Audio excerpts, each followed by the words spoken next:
Hello, in this video, I'm going to give a brief overview of the parts of the brain. Of course, we could spend years learning about the brain, and we still haven't even come close to understanding everything that the brain does and understanding all of its functions and all of the relationships between the different cells and the different areas of the brain. We can, and many have, studied for many years and still not gotten to that point. I'm just going to give a brief overview of some of the functions and the relationships between structures in the brain. So there are four major parts of the brain that includes the brainstem, diencephalon, cerebrum, and cerebellum. So all of the parts of the brain that we could name and describe all fit into one of those four areas of the brain. So starting with the brainstem, that includes the medulla oblongata, which is frequently just called the medulla, and that's equally correct, the pons, and the midbrain. So the brainstem as a whole acts as a relay between the spinal cord and other parts of the brain. So as we see in the picture here, we have the spinal cord all the way on the bottom, and the medulla is really a continuation of the spinal cord. And so that's where the brainstem begins and then continues up into the pons and the midbrain. So beginning by talking about the medulla, that's what we see in the picture here. It's the most inferior region of the brainstem that is continuous with the spinal cord, like we see in the picture. It contains many different nuclei. So when we're talking about the central nervous system and we use the word nucleus, we're talking about a collection of neuronal cell bodies. So if we look at a neuron, there's the cell body and then all of the projections off of that cell body. So when we have a collection of the cell bodies of a neuron that may have axons projecting in any sort of direction, that collection of those cell bodies we call a nucleus in the central nervous system. So that nucleus is where we have many different cell bodies where they're usually working together towards some type of function, toward regulating something or receiving certain kind of sensory information, sending out certain kinds of motor commands, integrating information. So a nucleus is a collection of cells, neurons that are working together toward a function. So we have nuclei in all different areas of the brain, including in the medulla. So that's what we're seeing in this picture here, where those little bubbles basically are showing where we have collections of cell bodies of neurons that are working together towards specific functions. Most notably, the cardiovascular center is located in the medulla. That's a nucleus that regulates heart rate and blood pressure and other cardiovascular functions. It also contains the medullary rhythmicity area, which is one of a few nuclei that participate in respiratory function. So we have other respiratory nuclei located elsewhere. The pons is superior to the medulla. Excuse me. That's the part of the brainstem that's highlighted in green in this picture. So it's the part of the brainstem that has sort of a bulge in the anterior direction. It's also located just anterior to the cerebellum. The cerebellum is another part of the brain. It's what we see in the picture here that looks sort of like cauliflower projecting off the posterior side of the brainstem. So one of the roles of the pons is to connect the left and right parts of the cerebellum. It also contains nuclei that are important to respiratory and many other functions. So lots of different nuclei here, just like we had in the midbrain. Or sorry, in the medulla, I meant to say. Midbrain is next. The midbrain is the most superior portion of the brainstem, connects the rest of the brainstem to the diencephalon, which is the next part of the brain that we're going to talk about. It has, again, lots of different nuclei. So like, for example, Substantia nigra and red nuclei are located in the midbrain. Those are nuclei that are critical to coordination of muscular movements. And then there's other nuclei related to eye control. So like, for example, let's say I'm looking at someone or I'm looking at something and I turn my head, my eyes, I can still maintain focus on what I'm looking at even as I move my head. So as I turn my head to the right, my eyeballs have to move to the left to maintain focus on the thing I'm looking at. And vice versa. If I turn my head to the left, my eyeballs have to move to the right If I turn my head down, my eyeballs move up. Okay, so that's a visual reflex that the midbrain um, is doing for us, essentially. So it allows opposite movement of the eyes compared to the movement of the body so that you can maintain visual focus on whatever you're looking at. And that's one example. There are more eye reflexes that are also governed by the midbrain. Okay, the diencephalon is the next major part of the brain. It includes the thalamus, hypothalamus, and pineal gland. It's above the brainstem. So the brainstem is the most inferior portion of the brain. It has many functions, mostly because the hypothalamus has many functions, and the hypothalamus is part of the diencephalon. So it has countless functions related to survival, including thirst, hunger, temperature regulation, circadian rhythm, and more. So starting with the thalamus, that's what we see highlighted in green in this top picture and sort of greenish yellow in the bottom picture.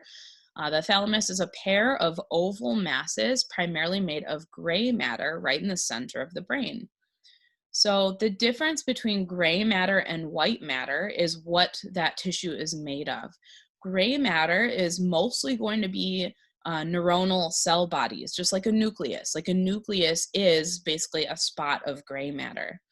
So a gray matter contains most of the cell bodies, and that's where the actual computing and integration is taking place. That's where the actual exchange of information and things is happening.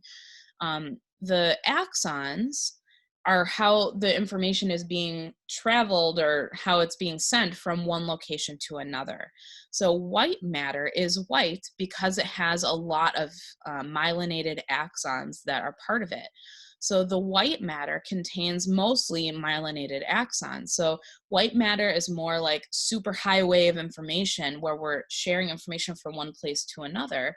Gray matter is really where the computing is actually happening, where the integration and the processing of information is actually happening. So what we're saying here is that the thalamus is made mostly of gray matter, so mostly of kind of thinking brain material. So it's right in the center of the brain there. It connects the cortex to the brainstem and the spinal cord to transmit sensory and motor information between them. And of course, there's a lot of processing happening as that information is being transmitted. Connects the cerebellum, the basal nuclei, and motor areas of the cerebral cortex, which is critical in coordinated muscle movement. So there are many different areas of the brain that are critical for coordinated movement of the body. And all of those different areas have to work together. All of those different areas need to be filled in by what all the other motor areas in the brain are doing.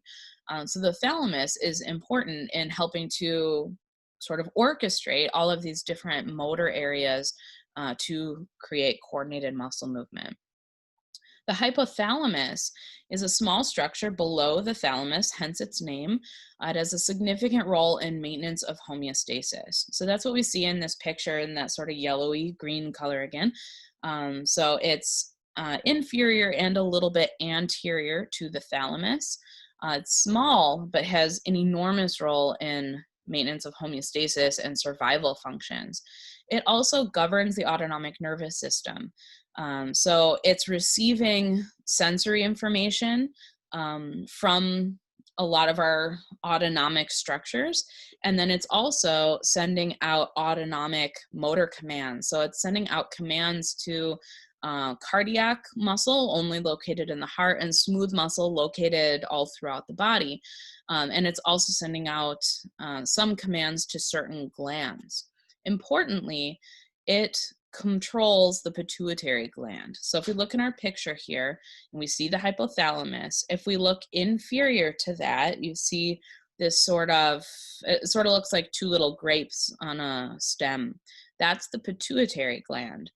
So it has the nickname the master gland, and that's because it secretes many different hormones that go throughout the body and tell other endocrine glands what to do. So it acts on other endocrine glands to tell those glands to secrete their hormones. So it's the master gland because it's in charge of so many other endocrine glands. But the pituitary gland also has its own master, and that is the hypothalamus.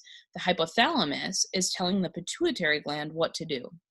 So ultimately, the nervous system is in charge, and the hypothalamus is telling the endocrine system what to do by controlling the pituitary gland, who is kind of the orchestrator of most of the endocrine system.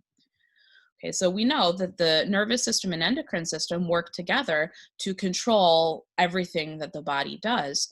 But really, the nervous system is also controlling the endocrine system, and the endocrine system is helping to regulate many different functions throughout the body.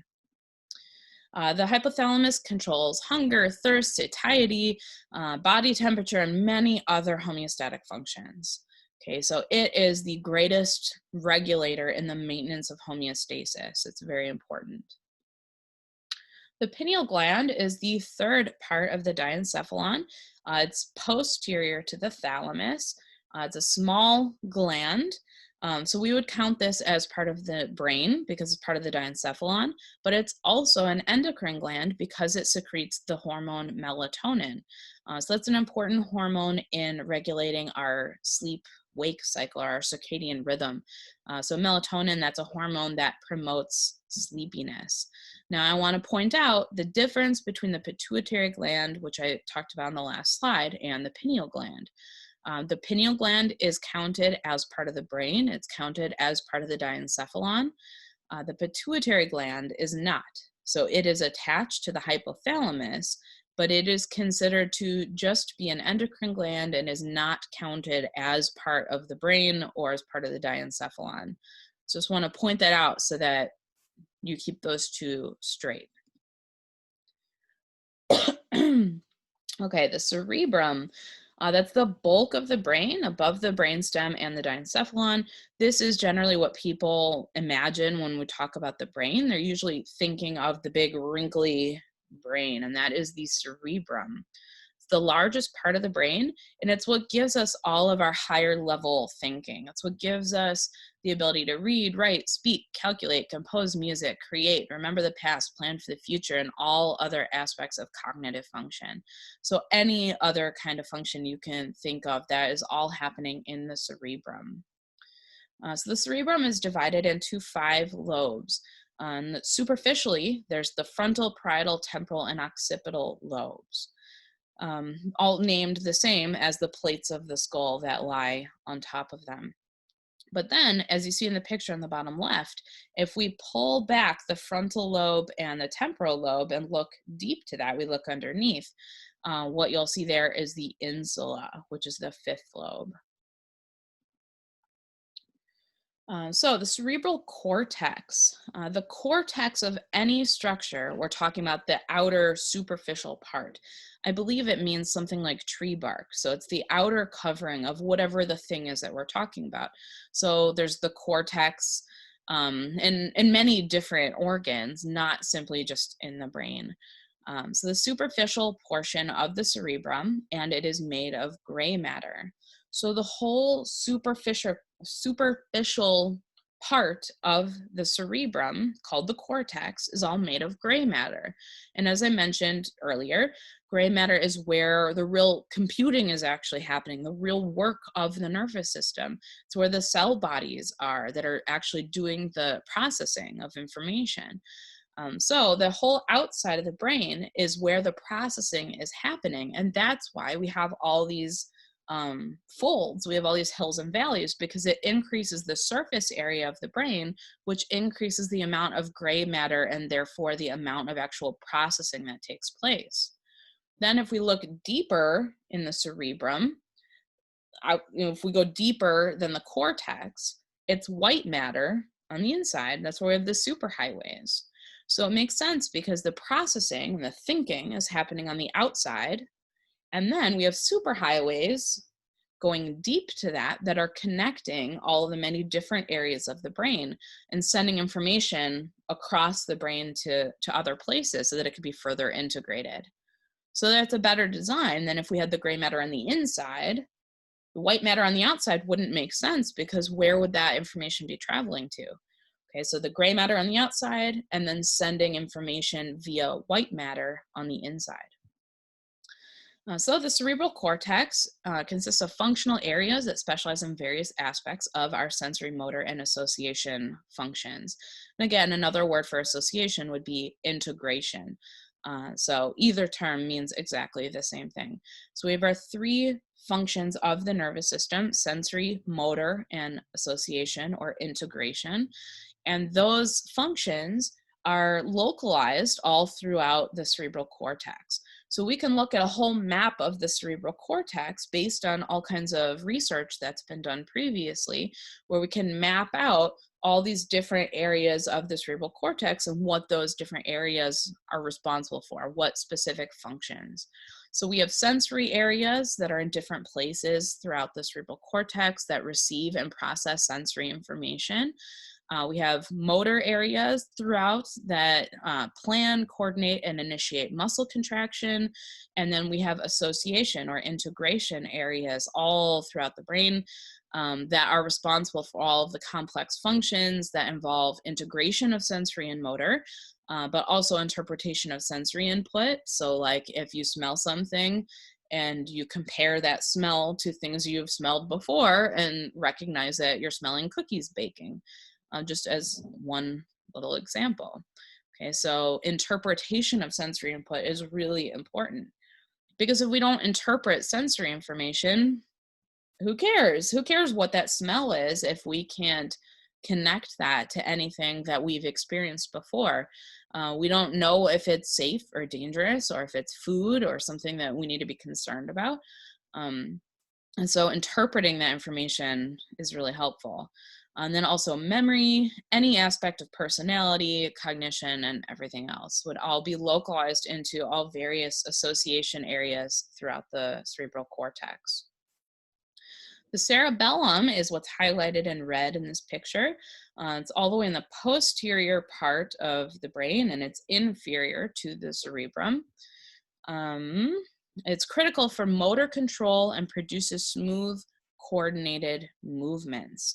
So if the cerebellum is not working, we're going to have very erratic, jerky sort of movement. And in gait, we call that an ataxic gait. So the cerebellum is very, very important for smoothing and controlling movement. Now, the way that it primarily does that is that it's comparing the intended movements planned by the cerebrum with the movements that actually occur. Calculates the difference between the plan and the actual and sends the difference to the cerebrum so it can make corrections. Okay, so the different areas of the cerebrum are contributing to motor control of the muscles throughout the body. So the cerebrum is sending those motor commands out to the body to tell the body how to move and how to contract. At the same time, the cerebrum is sending a copy of that plan to the cerebellum, so the cerebellum knows what the plan was. Then, as we engage in that muscle plan and the body is moving, the body is sending back sensory information about what is actually taking place. So what is actually happening out in the body? Maybe you were walking and you stepped on ice. That's a very different situation than what the brain had planned when it sent out its motor plan. So we're getting sensory information that's coming back from the body saying, here's how we're actually moving and here's how we're interacting with our surroundings. So the cerebellum is getting the plan from the cerebrum, and it's getting the actual from the sensory feedback that's coming back from the body, and it's comparing the two. So it's seeing, where do we have a gap between what we're trying to do and what is actually happening. So it calculates that difference and sends it back to the cerebrum to say, here's how far off we were. So then the cerebrum can use that information to update its motor plan and send out a new plan to the body so we can update how we're moving and how we're contracting so that we can have a more accurate, more correct movement. So that's constantly happening nonstop. And that's what allows us to have very smooth, coordinated movement. It's because the cerebellum is working hard to tell the cerebrum how it needs to continuously correct the motor plan so that we can be very accurate and very specific and produce the right amount of force moving in the right direction. Okay, so the cerebellum is critical to smooth coordinated motor control. Okay, that's all I have for you for this video, and thank you for watching.